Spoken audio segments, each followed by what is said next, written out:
প্রিয় ভাই ও বোনেরা, আমরা সারাদিন কতই কষ্ট করে না রোজা রাখি, কিন্তু কিভাবে রোজার সওয়াব পাওয়া যায় মূলত কয়েকটি শর্ত আছে। আমরা যদি রোজার সওয়াব পরিপূর্ণভাবে পেতে চাই তাহলে অবশ্যই আমাদের এই শর্তগুলো মেনে চলতে হবে।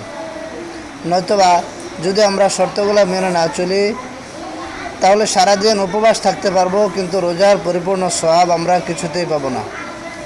1 নম্বর শর্ত হচ্ছে ঈমান ও নিয়ত খালেস ও খাঁটি হওয়া। রোজা শুধু ক্ষুধা তৃষ্ণা সহ্য করা নয়, আল্লাহর সন্তুষ্টির জন্য রাখতে হবে। নিয়ত হতে হবে একমাত্র আল্লাহ তাআলার জন্য। 2 নম্বর ফরজ বিষয়গুলো ঠিক রাখা। ফজর থেকে মাগরিব পর্যন্ত পানাহার বা দাম্পত্য সম্পর্ক থেকে বিরত থাকা, এগুলো রোজার মৌলিক শর্ত। 3 নম্বর গুনাহ থেকে বেঁচে থাকা। মিথ্যা, গীবত, পরনিন্দা, ঝগড়া, অশ্লীল কথা এসব রোজার সওয়াব কমিয়ে দেয়।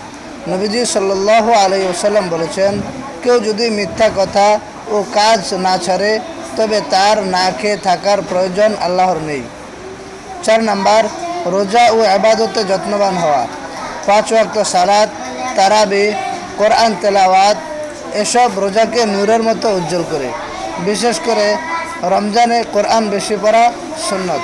5 নম্বর হালাল উপার্জন ও হালাল ইফতার। হারাম আয়ে ইবাদতে বরকত নষ্ট হয়, তাই ইফতার ও সেহরিতে হালাল খাবার নিশ্চিত করা জরুরি। 6 নম্বর ধৈর্য ও তাকওয়া অর্জন করা। রোজার মূল উদ্দেশ্য হলো তাকওয়া, ধৈর্য, সহনশীলতা ও আল্লাহ ভীতি। এইগুলো অর্জন করাই রোজার আসল সাফল্য। প্রতিদিন রোজার দোয়া এবং বিভিন্ন মাসলা মাসাইল পেতে এবং জরুরি বিষয়সমূহ পেতে অবশ্যই চ্যানেলটি সাবস্ক্রাইব করে রাখুন। সুতরাং প্রিয় মুসলিম ভাই ও বোনেরা, রোজার সওয়াব পরিপূর্ণ পেতে হলে শুধু না খেয়ে থাকাই নয়, চরিত্র, আমল ও নিয়ত সব ঠিক রাখতে হবে। আল্লাহ তাআলা যেন আমাদের সবাইকে এই শর্তসমূহ ঠিক রেখে রোজার সওয়াব অর্জন করার তৌফিক নসিব করেন।